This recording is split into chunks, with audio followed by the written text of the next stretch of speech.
Yes, sure. Yes, let's do a test question. Oh, there they are in the Q&A. Oh, cool. Great. Great. Yes, we can see questions. And you were live, Kay. Okay. Just I so know, you know. I know. I'm just testing all the technology.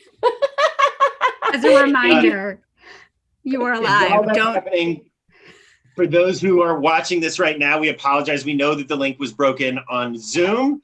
That was my fault, but you can click on the description that you should see in the post that you're watching on right now, and it should take you right to the Zoom webinar so that you can be a part of this. And now we turn it over to Rabbi Karen Krieger-Bogard and Dr. Michal Rauscher for an amazing evening. Okay. Hi, everyone. So I'm just going to start with a little bit of how to use this technology, which you saw me not using very well right before we started.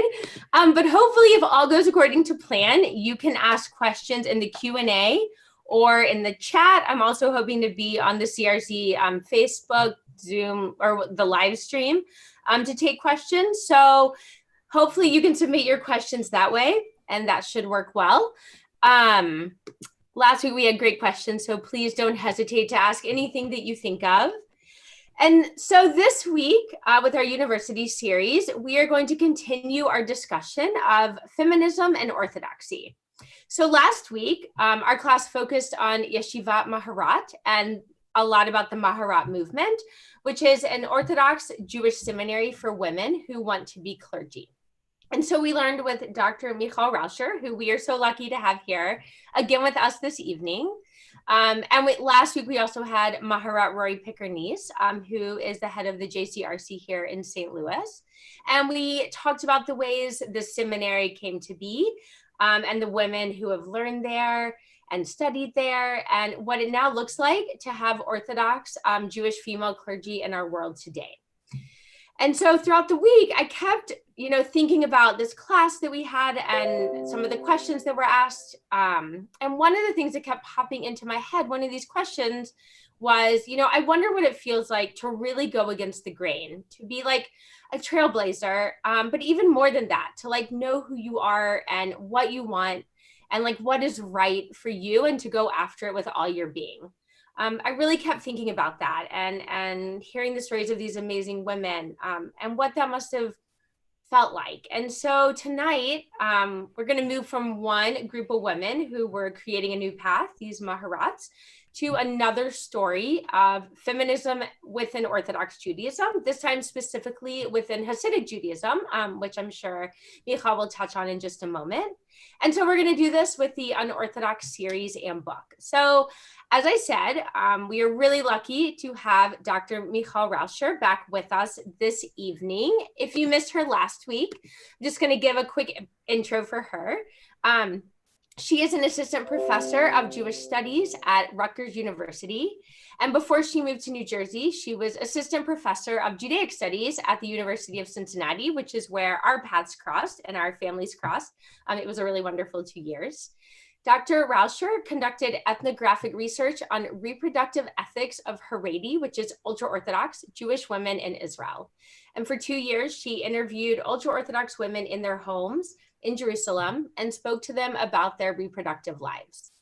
Her book, which is based on this research, and I'm sure will be absolutely wonderful, will be published by Indiana University Press in November, and it is titled Conceiving Agency, Reproductive Authority Among Haredi Women. And for the last 4 years, Michal has been researching the ordination of women in Orthodoxy, which was our focus last week.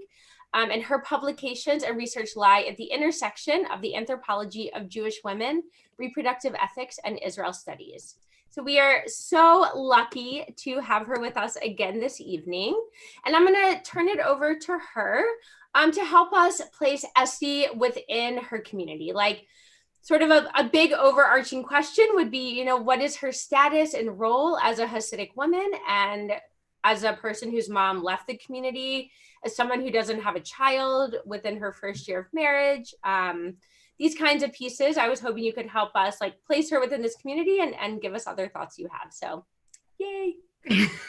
Thanks so much, Rabbi Bogard. It's wonderful to be back with this group, talking about a different aspect of feminism and orthodoxy.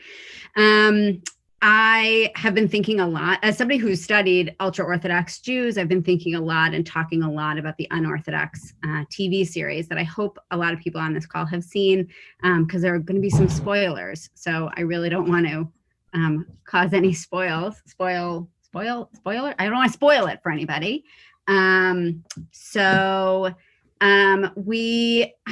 Before I get started, what I talk about a lot in my research and what we're going to be talking about a lot now is reproductive ethics and reproductive practices among Haredi ultra-Orthodox Jewish women.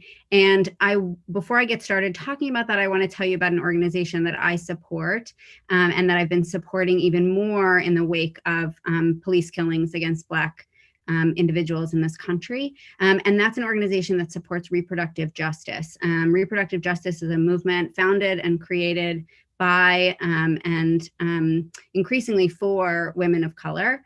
And I'm going to put a link in this. I put a link in the chat, so I think people who are on the Zoom call can see it, but maybe Rabbi Bogard, you can move it into the Facebook group. And you can read all about the organization there. I'm happy to talk about it more during the Q&A. But the fight for reproductive justice is a fight for Black women to have the same access and choices for reproduction that many other women have. So I encourage you to look more at it. So now we're going to get started talking about SD. Okay. So one thing is when we think about SD is Hasidic. Now, what does that mean? Hasidic is one of the branches under the umbrella term of Haredi or ultra-Orthodox. Within the Haredi umbrella, you could hear of Hasidic, you could hear Ashkenazi, Litvak, Yeshivish. These are all sort of different sects, Mizrahi Haredi, all different sects of ultra-Orthodox Jews. SD, and she represents Deborah Feldman, who is the author of the memoir Unorthodox, whose story SD is telling. She's from a Satmar Hasidic sect, so the Hasidic Haredi Jews then have a number of different sects that they follow. So if you imagine this like a tree, it's getting wider and wider. All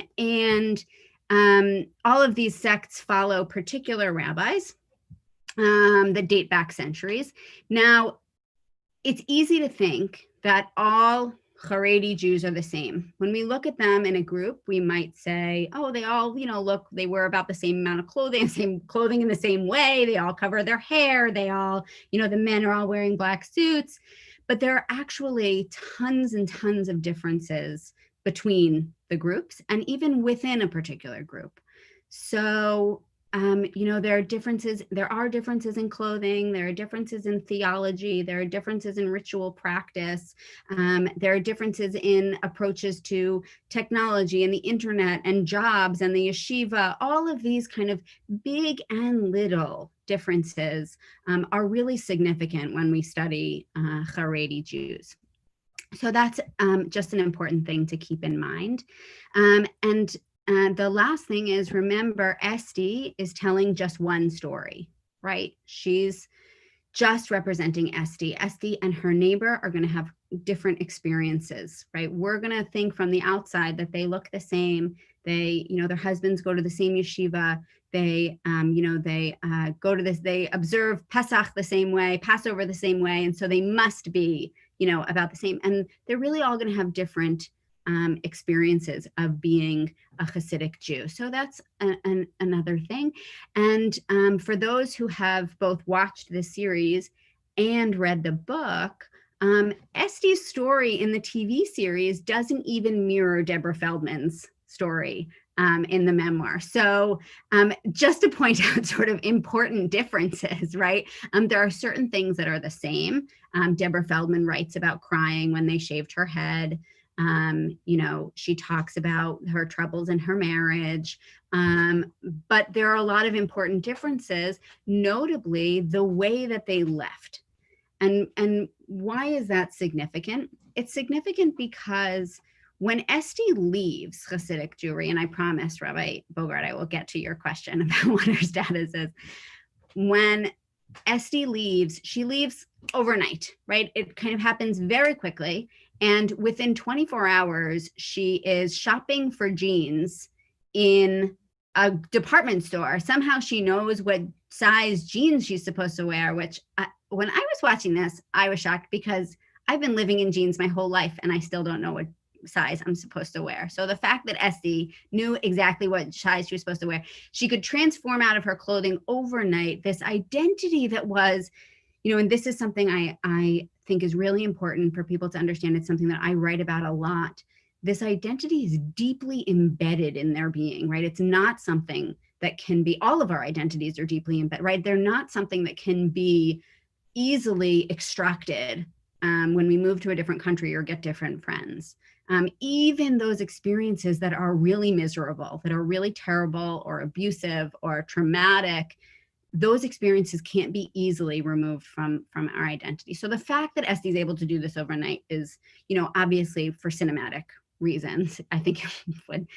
But Deborah Feldman takes years to leave. She first moves to upstate New York with her husband. They move to a less restrictive community. And it's only after she gets into a car accident. And by the way, she has a baby with her husband, and it's only after she gets into a car accident that she realizes, I can't live like this anymore. And then she leaves. So, and that difference is really important because my colleagues who do work on Jews who leave, on ultra-Orthodox Jews who leave, and I'm thinking of Dr. Zalman Neufeld and Dr. Ayala Fader, who both have new books out. I can recommend them.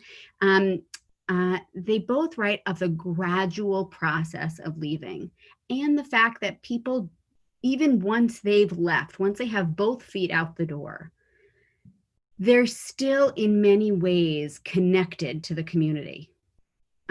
Whether they still have conversations with siblings or parents, or they still attend a wedding, or they have new nieces and nephews that they want to visit, or maybe they have kids that they want to have relationships with. So, not only does it take years and years and years to leave a Haredi lifestyle, it also, there's a question about whether people really leave. And Michal, yeah. Once someone leaves the community, what's it like for them to go back into that community to maintain these relationships? Like, what is it like from the community side, but also for them maybe? Yeah, a lot of that, it's a great question. A lot of that depends on the community. There was a great documentary that came out a couple of years ago called One of Us. And I checked, it's still available if you want to, maybe on Amazon, maybe, or Netflix. But it does track the relationships that people are able to maintain or not able to maintain. And some communities are really resistant to having anybody who has left still be involved because they could, kind of tempt others to leave, right? Particularly women with children. There are a number of communities that are very resistant to having a mother who does not live a Haredi life anymore maintain a relationship with her children. That's considered just a very not welcome situation. But that just gets me to the piece of the show that I thought was the most authentic, and then I'll get to your question.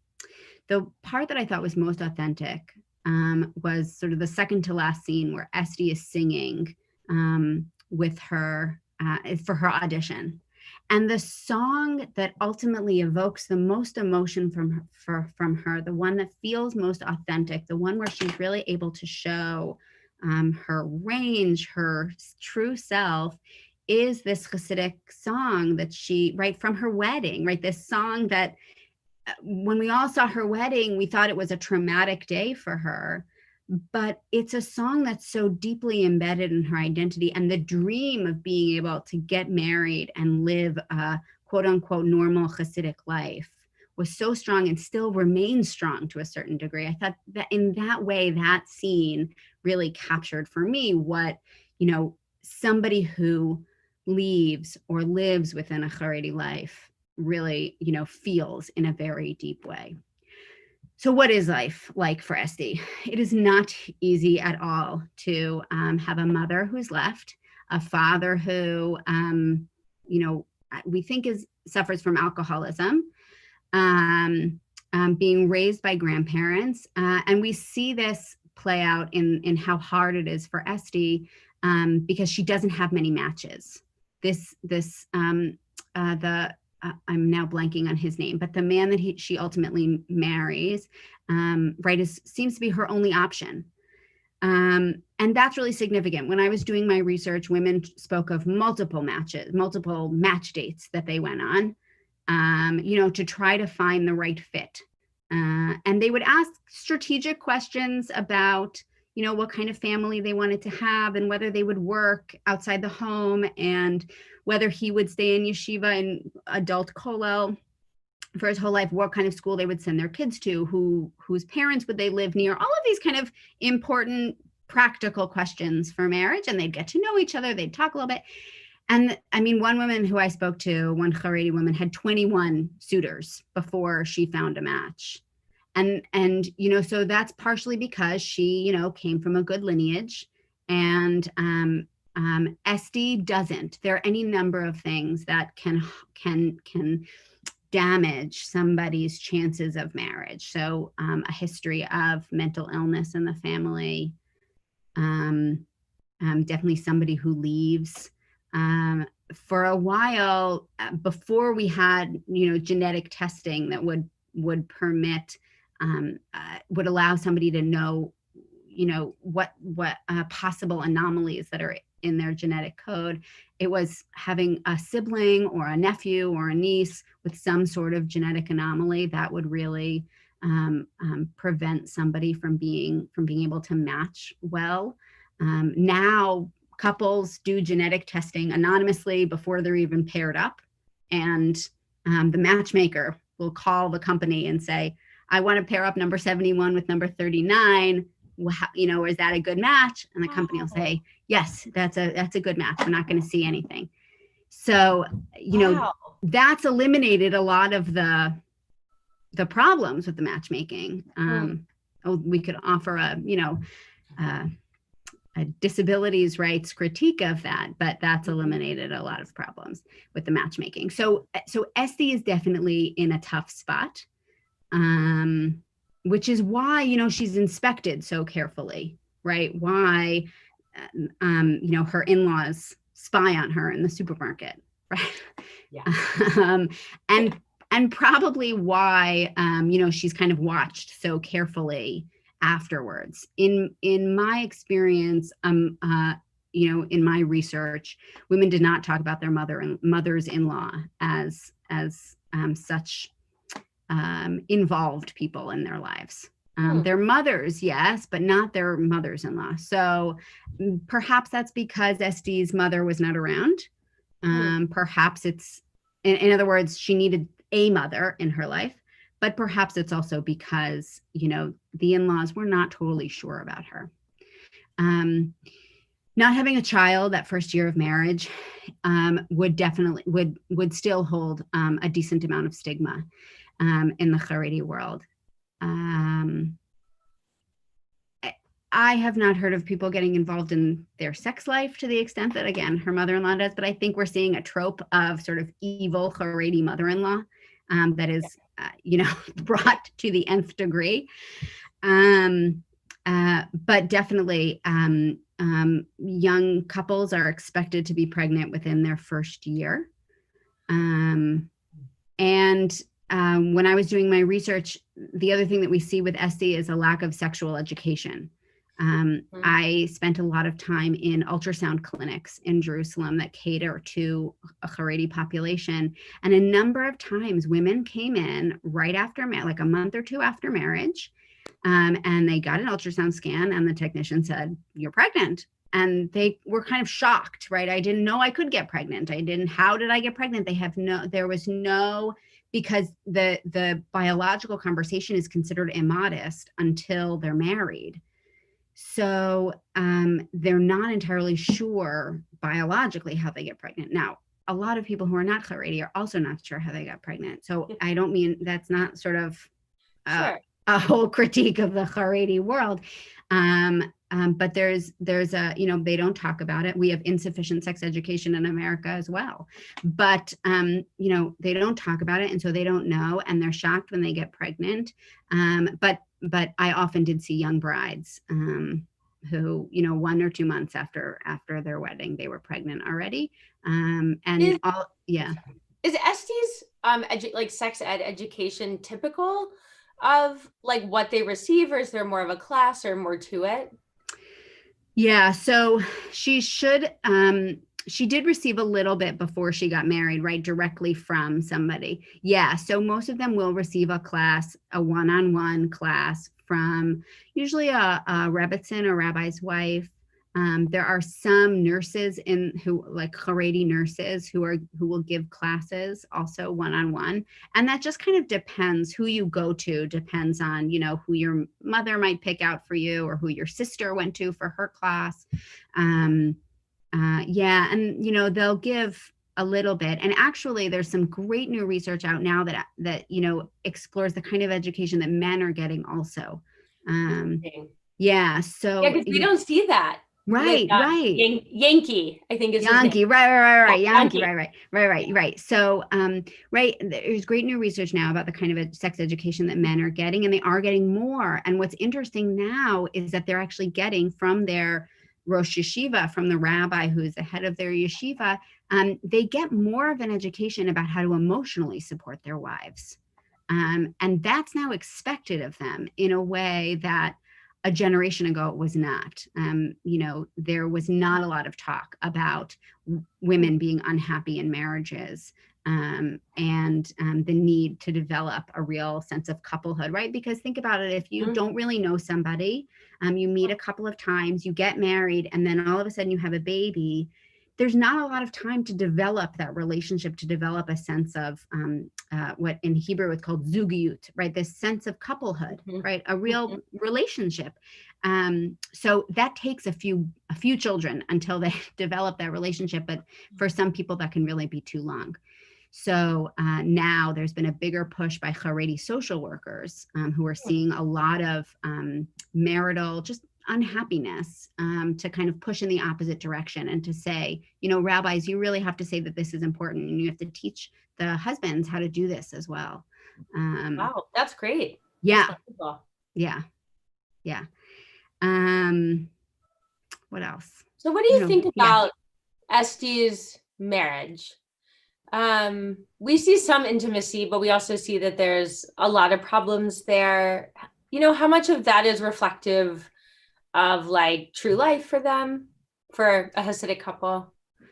Yeah, in my research, I interviewed women who had already had at least 3 pregnancies. And when they tell me about their first 2 pregnancies, there is a lot of secrecy. There's a lot of not talking about things. They don't know how to talk about things together. Because they grow up in really gender segregated groups, they don't know how to talk to somebody of the opposite sex. They don't have experience doing it. And particularly talk about things as intimate as, right, sex and bodies and pregnancy. I mean, that stuff really takes a long time until you can feel vulnerable enough with somebody. So when I saw women, when I first met them, they had already kind of overcome that period. But a lot of them talked about that period of just feeling like they don't really know what they're doing. They can't talk to their husbands about it, and they live very separate lives from their husbands. So, and then there's a lot of, taboo about talking about pregnancy, or they're not going to talk to their friends or their family about their sex life. So, all of those things do kind of create just sometimes unpleasant situations. But by the time I spoke to them, they had all been kind of on the other side and had developed really warm, loving relationships with their spouses. And it reminded me of, kind of Yankee and Esther at the end, right? When they have this really emotive and deep connection, and all they want is to make each other happy. So that resonated too. Yeah, for sure. I think about that scene where she's walking out of her building. I think it's right before she leaves the community, and she's like walking through strollers. Right. And how hard that must have been for her every day to potentially walk through that. Yes. Think about, I'm sure some of us on this call have struggled with infertility or know people who have struggled with infertility. And it can be, even outside of the Haredi world, a really painful experience because all of a sudden you see babies everywhere. Yeah.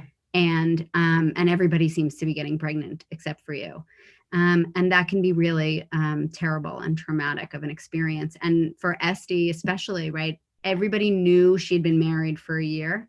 And didn't have one of those strollers. And the stroller becomes a mark of status in many ways, right? Having a baby, and this is something that I write about a lot, whereas we might think that Haredi women, due to the expectation that they should be having babies all the time, right? They're kind of baby machines, right? Is often the phrase. And that's what Esty's friend in Germany refers to her as, right? A baby machine.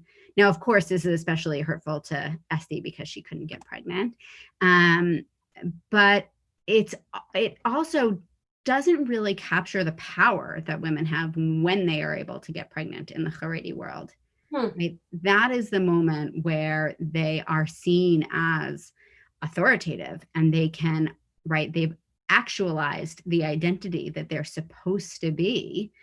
They've sort of reached their full self. And every time they get pregnant, this is how, the women I spoke to, this is what they talk about a lot. Every time they get pregnant, they have more and more authority to make decisions about pregnancy, to ignore their rabbis, to not ask their husbands questions, to do what feels right to them, because having a baby is such a prized experience that it is at those moments that that Haredi women are able to really feel the full weight of their identities.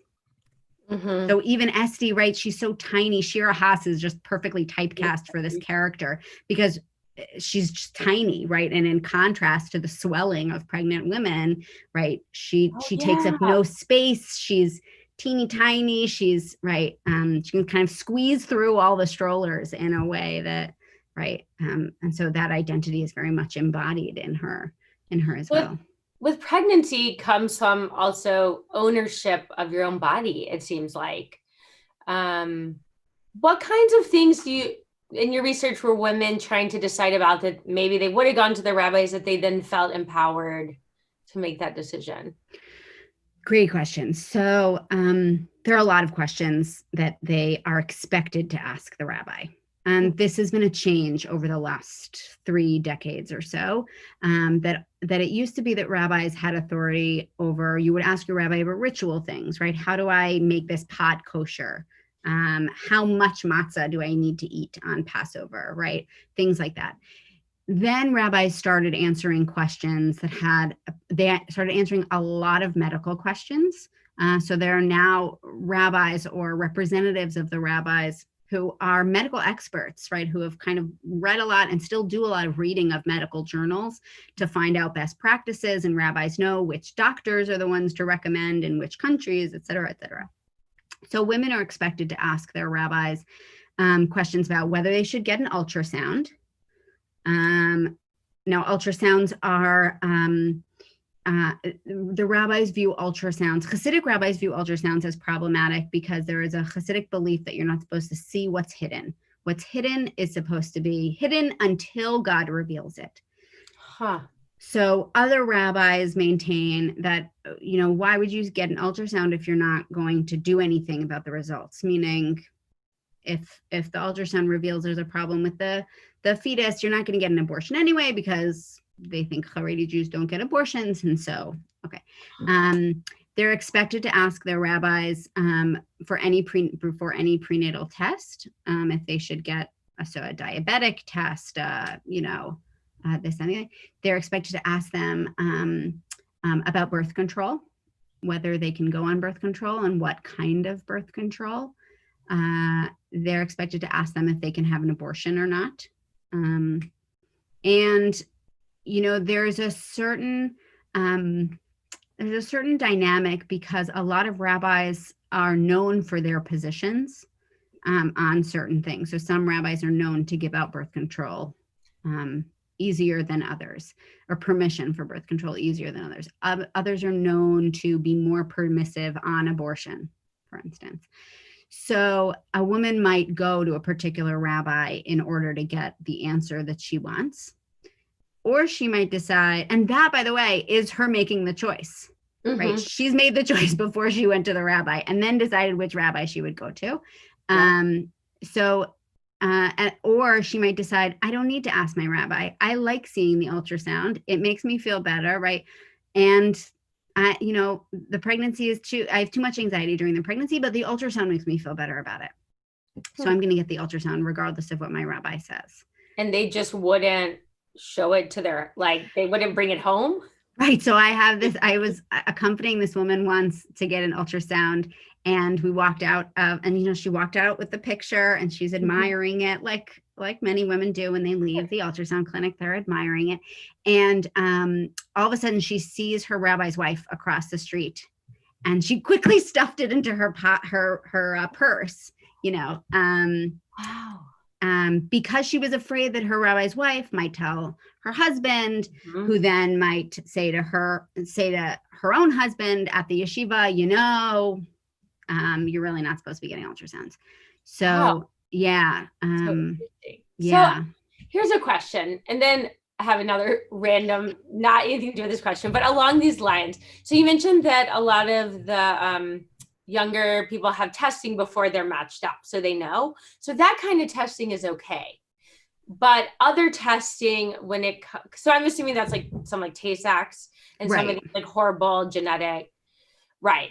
So how do they justify that kind of testing? But then we get to other prenatal testing, like the diabetes test or whatever that is. Can you I don't even know if that's a real, how do they? Yeah, it's a great question. So there's a huge panel of genetic diseases that they test for. I know even just 10 years ago, there were 12 genetic diseases for Ashkenazi Jewish women. Yep. And now there's 24. I mean, it grows exponentially. I see there's a question here that I'm going to get to about infertility treatments, insemination, et cetera. And this is how I'm going to answer it. The answer is that Haredi Jews are not anti-science or anti-technology. Mm-hmm. They use science and medicine and technology extensively. So there's a well-known fertility organization in Israel called Prearranged. Is that what it's called? No. I think it's called Prearranged. But the reason why that one's interesting, first of all, is it's very well known, and it's well known because it doesn't actually provide any medical services. It just provides rabbinic consultations about infertility treatments. So they've figured out, how to administer infertility treatments such that certain religious laws are not violated. But the ultimate goal being to have babies, right? So they'll do any number of treatments, and Israel has come to support the use of fertility treatments to such a large extent that the science, the knowledge about fertility treatments has really skyrocketed in Israel, and Haredi women in Israel can get unlimited, all Israeli citizens can get unlimited fertility treatments up to the birth of, I think the last time I checked was 3 live children. So that means if it takes 1 round of IVF, or if it takes 10 rounds of IVF, you get that all covered by your national health insurance. So, and Haredi women are no strangers to medical treatments. Haredi men and women are no strangers to medical treatments. There are Haredi doctors and Haredi nurses who also help the community. So how the larger question, I mean, it's sort of, they support the prenatal, the genetic testing before marriage because they support a lot of scientific and medical interventions. Mhm. The question about why they don't support those other things during pregnancy is largely because, they're nervous that something might lead a doctor to recommend an abortion. Got it. And abortion being the kind of big Mhm. bad boogeyman of possible pregnancies, and in many ways that functions for a lot of Israelis. And there's been other research done on the fact that prenatal testing in Israel is meant to be diagnostic. It's not meant to be. I don't know if any of you have seen ultrasound, 3D ultrasound, like stores in the mall. Oh, no. Oh yeah. So Whoa. Really? In yeah. the mall? So back when people used to go to malls, Wow. which Yeah. now feels like it's going to be a historical note. Back when people used to go to malls, there were certain malls where you could go get a cosmetic ultrasound. You'd go in and get to see pictures of your baby, and that was really enjoyable, and it was really just social. But that doesn't exist in Israel. The Haredi woman would not avail herself of that either. It would be within a medical framework, but she'd do it possibly for social reasons. So yeah. That's so interesting. Yeah. So shifting gears just for a minute, I love hearing you talk about this because I know it's your research and it's so interesting. We have another question. It was kind of tied into just a little bit of a shift. So we have Esty, and this, she's set up with her husband. So the question is, does anyone get to choose their spouse, or is everyone in a prearranged marriage? But I was going to kind of tack onto that also the idea that he wanted a divorce. What does that mean for Esty sort of within her community as well? Yeah, that's a good question. So, so they do have a good amount of choice. Esty didn't, because she was kind of had so many things against her already, so many strikes against her already. So she didn't have much of a choice. You even see that, right before she goes in, I think right before she goes into that room to meet her husband, right? There's a lot of pressure on her. It's kind of like, you better like this person because this is going to be your only shot. And they have such a sweet interaction at the beginning. She's like, I'm a little different. And he says, I like different. I mean, it's very sweet. Yeah. So I did get a sense that they chose each other. And one thing I talk about a lot is the fact that, there's one reaction to this show, which is, thank God Esty left, right? She left this terrible, patriarchal, miserable society where she had no choices whatsoever. And she chose to leave and enter the world of, free choice and agency and all of these things. And I hear that. I hear that viewing of the show and that sort of, feminist rah-rah for Esty. And I would also caution us to remember that all of us are making choices within constraints. That Estes and women who live in conservative religious traditions perhaps have more constraints than others. But very few of us are living lives of complete free choice. Right? That notion is something that feminist scholarship has kind of given up, right? And now, instead of bemoaning these patriarchal religious traditions, we try to understand them more and understand the constraints that surround Esty, but then see how they make choices within those constraints. So, that's why I do see, yes, Esty didn't seem to have other matches laid out for her. And there was absolutely a lot of pressure put on her. That's, constraints that were surrounding her in this match. But at least you get the sense from that interaction that they did somehow choose each other, right? That they chose to get married in that way and to at least try to have an open, loving relationship, even though there were a few things that stymied that along the way. The fact that her husband wanted to divorce her, if she had stayed in the Haredi world, that would have been another strike against her. I think it would have been very hard for her to get married again after that. Especially because of her physical problems with sex. So, I think that the rumor mill is very strong in tight-knit communities. And I think it would have been very, very hard for her to get married. Not being Haredi, I don't think it mattered since she was getting a divorce. Right. Yeah. So we have some great questions.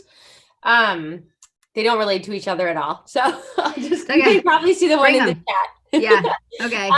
So one of the more interesting characters was the man who went to bring Esty home. What do you think of him? What brought him back? Because he had left the community and come back. And what's his standing now that he has come back? Yeah, that's a great question. And my colleague, Dr. Ayala Fader, who has written about people who leave, has said she has never met characters like this. She's done a lot of research with people who are leaving or have left and returned. And this was a constructed character for the sake of the TV series. He's definitely entertaining, although I mean, just from a storyline, I have no clue what's going on with him. I mean, right. It's not even clear to me. Why does he like abduct her in the car and then take her and leave the gun? I have no clue. It's like that whole scene. It was like, what is going on? The whole thing is a mess. Right. He has the fact that he has the phone, right? So a few things. So a lot of Haredi Jews do have cell phones. They use cell phones. They use kosher cell phones, which is what Yankee has, right? Yep. Yankee has a kosher cell phone, which has been scrubbed of any access to bad internet stuff, right? Whereas this other gentleman has a non-kosher cell phone, probably signaling the fact that he's, not totally kosher himself. Right. Yeah, he's a character. I mean, yeah. Do you think they would have tried so hard to get her back if she wasn't pregnant? Right. That's an interesting question. I kind of wondered that because it really made me uncomfortable that they were chasing after her. Yeah. Especially since this is clearly her choice and. Right. I don't know. I think definitely the pregnancy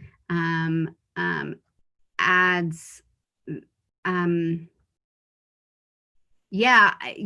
back to what I said at the beginning, the fact that women with children are, it's harder. People are more scared about a mother influencing her children in a sort of non-Haredi life. Mm-hmm. And so if that meant that Yankee's son would grow up in this secular German lifestyle, then yeah, that would be that I could see as a much stronger driving force to getting her home.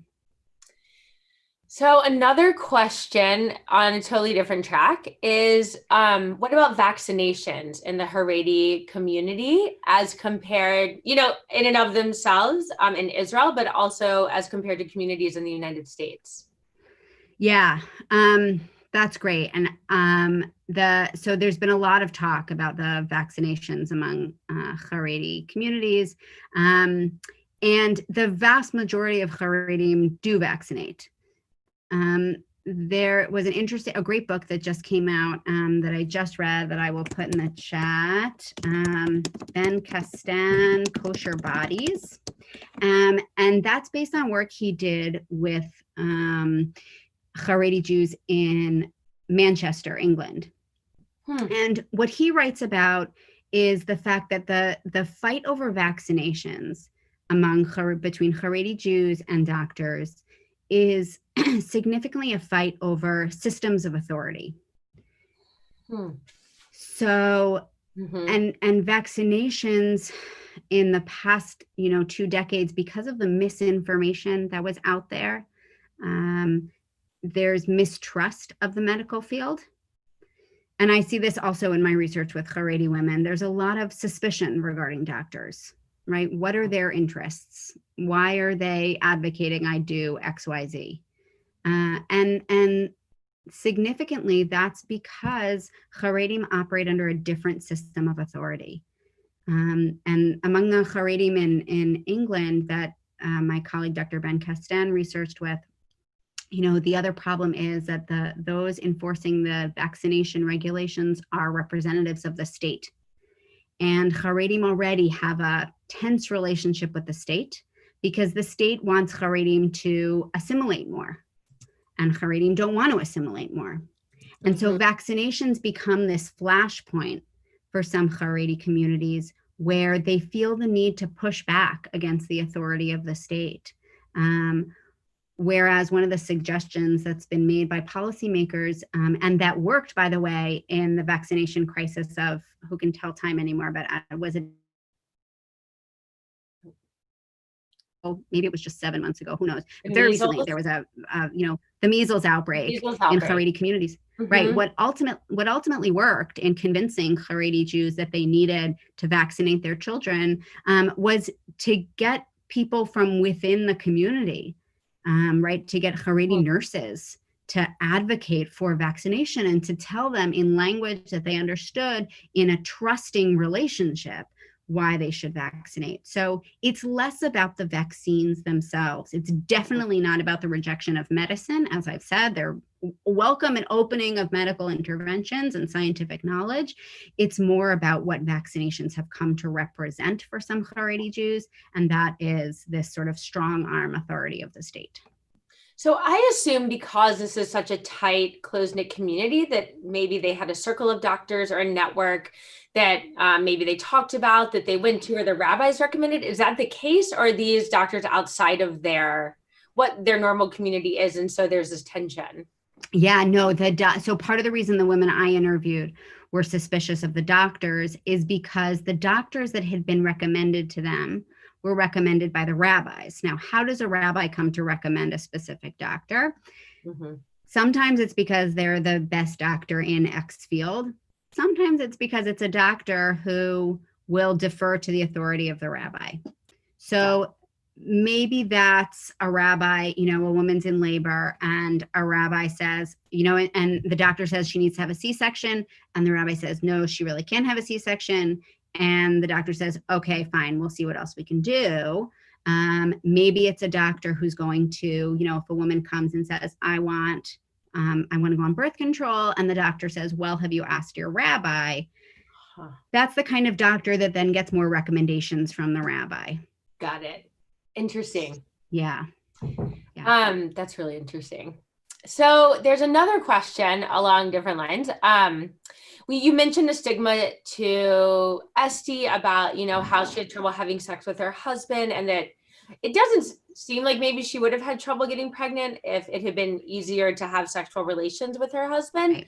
Right. But you mentioned that when it came to remarriage, is there any stigma to the husband, or would the women talk about, if this divorce had gone through and they had stayed in the community, would the women talk about Yanki as, this kind of partner, this kind of person? Yeah, that's an interesting question. I'll answer it with what I do know. So when infertility treatments were first became widely used in Israel, there was still a lot of opposition to sperm donation. And still, Israel has some really, I think now they only allow sperm donation from outside of Israel. Really? Yeah, because I think we'd have to check on this now. Okay. But the last time I checked, this was the case, because there's a concern about siblings. Egg donation, by the way, also is a really kind of complicated topic in Israel. And it's possible that egg donation is not permitted at all, but I'd have to check on that again. But that's partially because these communities are so insular, and that's all over Israel. That's not just Haredi. They're so insular that there'd be a real concern that siblings would end up marrying one another. right. So somebody wrote, my friend's got an egg donation in Israel from a Jewish woman in South Africa. Right. But not internal to Israel. So you could get an egg donation, it seems, but not from somebody within Israel. And also for a while, problems with men's fertility were also stigmatized. And this we see actually globally, men's fertility was under-researched for a long time after women's fertility had been, researched quite a bit. So there's just a lot of stigma around this. I don't think people would talk about Yankees, sexual prowess, but there might be a concern about his fertility that would kind of quietly be floating around. So they would know. It could float around. It could float around. It would depend on, what year it is, really. I mean, this year, there might be more of an awareness of men's problem with fertility. 10, 15 years ago, maybe not. There was also a question about why a rabbi would prohibit a C-section. So I just want to get to that really quickly. Yeah. So the primary reason is because many doctors won't do more than 3 or 4 C-sections, and many doctors won't allow vaginal birth after C-section, depending on, the type of surgical incision and things like that. So in short, having a C-section for a Haredi woman can sometimes limit the number of children she ends up having. Wow. And when women are expected to have somewhere between 6 and 8 children, or that's usually the fertility rate among Haredi women, if she has a C-section for a second pregnancy, she may not have too many more. Now, obviously, that's not always the case. I met women, a woman who had a C-section for twins for numbers 13 and 14, and she went on to have 16, 17 children. So, that's not always the case, but that's a fear that having a C-section is going to limit the number of children that you have. And that's true in life. Like, I've had 2 C-sections, and I remember when I had my first one, because I had to, it was an emergency C-section. When I went in for the twins, my doctor said, "Are you planning on having any more children? Because it's not good for your body to have multiple C-sections." Right. So I get that. Yeah. Right. Actually, another book I'd recommend is, you're getting my whole summer library right now. Chavi Karkowski. I think I'm spelling her name right. Dr. Chavi Karkowski is a medical doctor who is a maternal fetal medicine specialist. And she just put out this book that came out. She was supposed to be on a big tour right when COVID hit. So she's now giving a lot of talks. I recommend and talk her book as well, but she writes about different types of births and the medical field and things like that. Thanks. Not so religious. I mean, she's Jewish, but it's not religious. It's not a religiously oriented book. Cool. Yeah. Thank you. So someone asked, will Esti's baby be recognized in the Haredi community after the divorce? So let's say, like, we go on through this life where she stays away from the community. She has this baby without her husband, and they have a divorce. What's the relationship like then? So she raises the baby? I guess so. I don't know. Okay, we don't really know. If she raises the baby, I would like to think that her immediate family would love that baby and be supportive of Esti, whatever immediate family is left. Yankee's family. Based on the story we learn about Yankee's family, I doubt that. But okay, yeah. But I mean Esti's side of the family, and I would like to think that Yankee has an open heart and would love this child and all of these things. But I think in the larger community, this baby probably would not have a place. And they would not go back to the community for them to like meet the baby, or if there was maybe, the thing is that it gets at what I was saying before about people who leave, right? There are some people who leave who are able to maintain relationships with their family, or to attend celebrations. And it's because of the dynamics of their family, right? All family dynamics are different. Sometimes we're not welcome at our siblings' celebrations for any number of reasons that have nothing to do with leaving the Haredi world, right? So a lot of that's going to depend on the internal family dynamics. But And it's just important to say that all of these families are as different from each other as we are from each other. And, you know, that's just the truth for them also. Do you think Esty would have left if her mom hadn't have left? Is there some sort of theme there that like she got this in her head because of her mom? Or like, I guess also how many people end up leaving the community?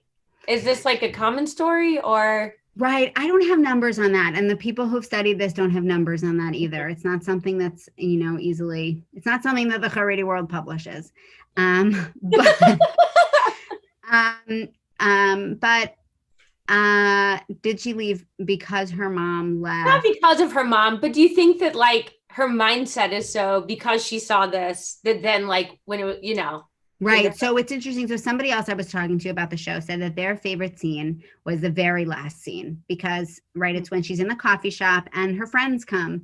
And what is Esty really looking for? She's looking for a community, right? She's looking for her people, whoever her people are. And she doesn't feel like she really belongs with the Haredi world where she grew up. But she looks for her people. She goes to Berlin to find her mom, right? Yeah. Despite it's almost kind of right. Is it to find her mom? Is it, or right, because of her citizenship? Is it right? All of these sort of questions. But maybe she's just looking for her people. And maybe that longing is because she didn't grow up with her mom. Maybe, yeah, I don't know. That's a good question. I was just kind of wondering if like families that have someone who leaves, are they more sensitive to this and so they become more insular? Or, I mean, do they talk about it or what's that like? Right. So having somebody who leaves is a mark of, right, a stigma, right? So I don't think there's a whole lot of talking about it that goes on. Can I ask a question of the people who are watching? Sure, please. I'm really curious why people think the show has generated so much attention. I have a couple ideas, but I'm really curious what other people got out of the show. So if folks want to kind of comment or why they're so interested in the show, or you know, I don't know if people, or maybe Karen, if you have thoughts, why do you think people are so interested in the show?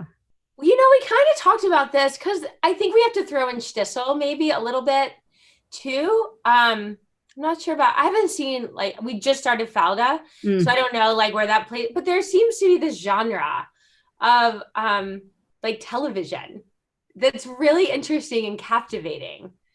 Yeah, I don't know if I have like a good, let's see, what did someone interested to see another part of the Jewish world? We love the mystery. Also, I don't know about the Hasidic sects and their difference. It is fascinating, I agree, to get sort of a window into this world, even if it's not a perfect window, as I think, you know, we've understood tonight. I've been to like Mea Shearim and some of these communities, but you don't really feel what it's like to live there. Right. So much mystery. I don't know. Yeah. Let's see. Yeah, they wanted to learn. Right. Yeah. So I think there's a great desire to learn about this community that seems so foreign, right? And just so different. And at the same time feels kind of part of us, right? If you identify as Jewish, it feels nostalgic in some ways, except foreign at the same time. But I also think about, I mean, there's so much Jews on TV now. It's not right. It's Shtisel, so Shtisel, I think, is an important counterpoint for this reason. And why I would advocate for those who really liked Unorthodox to watch Shtisel. Unorthodox is the story of someone who left. So it's the story of somebody who wasn't happy being Haredi. Right, Srugim is also about these Israeli shows about Orthodox Jews have become very popular now. So Unorthodox is a story of somebody who left. So you're going to get a story of somebody who's not happy. You're going to get a picture of the Haredi world that is dark and miserable and lacking happiness. Okay. Shtisel, you're getting a dynamic picture of the Haredi world from people who live there, right? And I recognize it's not based on, a memoir, but there are certain elements that are really authentic, and in Shtisel. And so Shtisel, and by the way, one of the important things that I think Unorthodox what they want to say in Unorthodox is that the only way that Esti can exercise her artistic talent is by leaving the Haredi world. And there are a lot of Haredi female artists who are vocal artists, who are musicians, who are painters. So that whole story of you can't be really art is a stand-in for individual, right? You can't be an individual, you can't be different and be Haredi. In reality, there are a lot of Haredi artists. I can point folks to some if they want. If folks are on Instagram, Dobie Baum is great to follow. She does concerts just for women. She's really wonderful. Anyway, and Shtisel shows you a picture of, right, he is an artist and he is Haredi and he struggles with the tension, but he doesn't think of leaving the Haredi world, right? He finds a way to sort of meld these identities. And that's why I think Shtisel is in many ways also a really important window into the Haredi world. I'm glad you said that about art, because I kind of thought she left because her talent was music. I know that that's not true to Deborah Feldman's story, right, that they picked a different career for Esti. But I was wondering if it's because she liked to sing and because hearing a woman's voice like has its own problems in the community, if that was it. So I'm glad you said that. Yeah, I think there's definitely this multi-layered part of the voice thing, right? It is that one of the things that a lot of people know about the Haredi religious life is that women are not permitted to sing in public in front of men. And so her singing becomes this opportunity to not be Haredi. To sing in front of men is to not be Haredi anymore. But it's also a sort of classic coming of age story of a young woman finding her voice, right? You're literally and figuratively. Romanticized. Yeah, it's romanticized and it's beautiful. And that's what a TV show is supposed to do. And it makes us feel things. And that's wonderful. And it makes us curious. Everybody who's here tonight is now curious and learning more about the Haredim. So I think the TV show did a great job. Yeah, I do too. I love that it sparked all these discussions and this desire to learn more about this community in like an authentic way that we can like understand. Right. Absolutely. So we have a few minutes. I have a couple other questions across the board. And I don't know if you have answers to these. Do more women or men leave the community? And on another note, under what circumstances would a rabbi give permission for birth control? Future talk about Shtisel, that'd be great. Shtisel's, so the third season's supposed to come out in the fall. I know. I'm very excited. Okay. Do more men than women leave? Right. So the colleagues I know have done this work say that more men than women leave. Really? And that's partially because it's harder for women who already have children to leave because they wouldn't be permitted to see their children and all of these things. That's not true for men. Right. It's unclear to me with this argument whether the assumption is that the men don't want to see their children or that it's not entirely clear. But those who have done this research say they do much more research with men who have left. Oh, interesting. In terms of why would a rabbi give permission for birth control? So there are a lot of reasons why a rabbi would give permission for birth control. There's one very relevant reason why a rabbi would not give permission for birth control, and this is usually the time when women make this decision on their own. And a rabbi would not give permission for birth control if you say, I can't afford to have another baby. This is like the third rail of reproductive politics in the Haredi world. Even though so much of the Haredi world lives below the poverty line, that not being able to afford another baby is a huge reason for women not wanting to get pregnant. And the women I spoke to who were on birth control or who had been on birth control or who got abortions, it was usually a combination of I was exhausted, I had a lot of other children, and coupled with I work outside the home. My husband's in kollel and yeshiva all day, and I work. This is an Israeli phenomenon, but I work outside the home, and I'm raising these children, and I know that I, number one, don't have the energy, and number two, we can't afford another child right now. So not having enough energy, not sort of, if a woman has already had a number of children and she needs a break, rabbis like to refer to this as sort of pregnancy spacing instead of pregnancy limitation. Okay.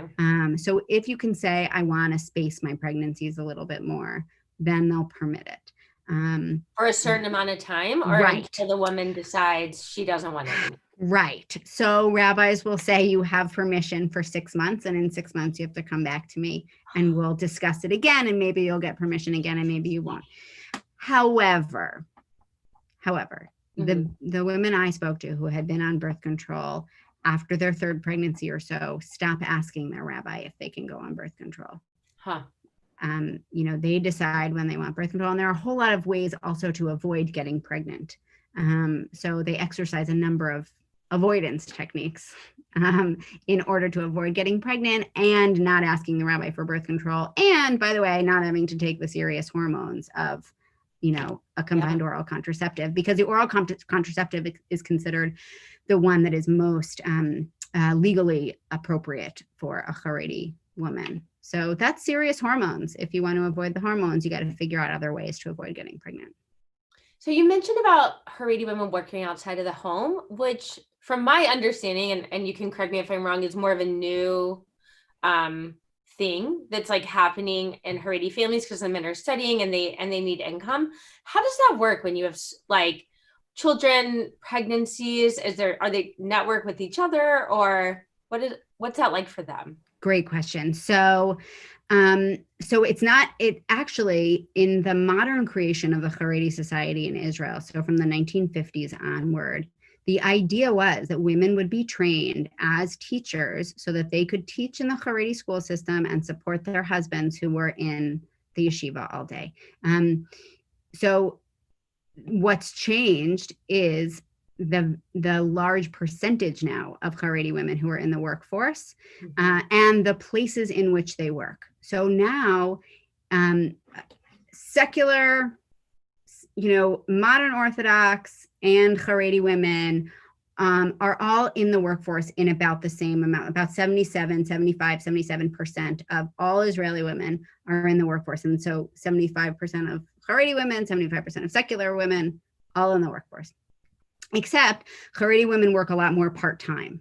So that's to answer your question about how they do that. So they'll work while their kids are in school and then they come home. So they don't have those extended hours. If not, their moms are taking care of the kids, or there's an older kid at home who's taking care of the younger ones when they get home from school until mom gets home. Or now, more increasingly, men are coming home from their day of learning and taking care of the kids until mom gets home from work. So that's some of what's going on. They ran out of jobs in the educational sector. So more Haredi women are getting advanced training in medicine, technology, computers, things like this, and getting jobs far outside the Haredi world, actually. And that has become an interesting tension to Haredi as well. Does it change the family dynamics at all, or does it just change the community? So it can change the community because, think about it. She now works in an office with people who are not Haredi. And, there's a lot of, talk and information shared and encountering other people that wouldn't happen if she stayed in the educational system. And she's going to university now. And so there are Haredi universities, that cater to Haredi women and men. Fewer men are entering the yeshiva now. So there are a lot of economic changes that are going on in the Haredi world. I think I'm glad my book is coming out now, but because I think in 10 years it's going to be outdated.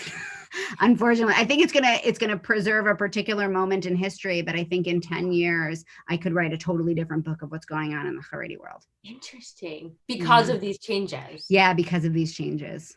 So what, and this might be our final question. So if you have any final questions, you should post them now so I can throw them all out there. Is there respect for these women? I assume there's support because they're trained within their communities, but like, are the men, I guess they're okay with this? Like the husbands and the community? Yeah, there's, they're not challenging because they're not seen as challenging any of the Haredi religious norms, right? They are actually, by working outside the home, they're supporting their husbands to continue learning. And yeah, that's what's really, this is encouraged and supported, and there are organizations that support it, right? They created Haredi colleges so that the women would have sort of a modest, appropriate place to go to learn the skills that they need to know for the workforce. I mean, that's a lot of support. There are a number of things that are not supported, like for a number of years, Haredi women have tried to run in a political party in the Israeli Knesset, and that is has received a lot of pushback. Why? Well, the Haredi political parties are solely male, and they don't want women challenging, so they have not allowed women to run within their platform, and they don't want women splitting the Haredi vote either. Does that have to do with listening to a woman's voice also? Like, clearly they'd have to speak right. about. No, I think, it's interesting. Right. Because this prohibition went from singing to just talking and giving a speech. And it's, I don't think so. I think it has to do with seating power. Got it. This is their realm still. Yeah. Interesting. Yeah. Well, I wanted to ask about that also because we didn't really see that with Esty. We saw like a glimpse of, pieces of her life, but we don't get that whole sense of like what her life would be like if she had stayed in the Hasidic community. Right. There's a lot of beauty and there's a lot of warmth. Esty got the short end of the stick for any number of reasons. And, and that's really terrible. And I can't say that never happens. But it is the story of somebody who left and not somebody who stayed. So that's important. I didn't talk about that with Shtisel also, because you're right. That's really important to get a picture of this community. Right. I don't see any final questions, but I can't thank you enough for spending 2 evenings with us. You want to give a final plug for your book coming out? Yeah. Can I, you know what I'm going to do? I'm going to put the link in the chat. I should just have this pulled up, but I always have to search for it on Amazon. Hold on. I'll do another plug to donate for Sister Song for reproductive. I did post that. Great. On Facebook. Thank you for reproductive justice. And here is the Amazon link to my book. The cover was designed by a good friend of mine. And you couldn't see the cover on Amazon for a while. It was like you could pre-order already starting in last January, but the cover wasn't up there. So the cover only showed up in the last couple of weeks. So now it feels more real. Every time it feels more real. So I'm happy to come talk about the book a little bit more. I'm happy to talk about Shtisel. It's been so fun chatting with you, and maybe at some point, hopefully soon, I'll be able to meet the people on the other end of this call, We would love that. We would love to do something in person when time presents itself. But it's been so wonderful, spending this time with you and hearing about your research. And I can't thank you enough for being with us and sharing your knowledge with us. Thank you for having me. Thank you. Stay well. If people want to ask me more questions, I'll put my email address in here too. And you can also email me and I can send them to Michal anytime. Great. As well. So thank you so much. We will talk soon. Thank you, Karen. Okay, good. Be well.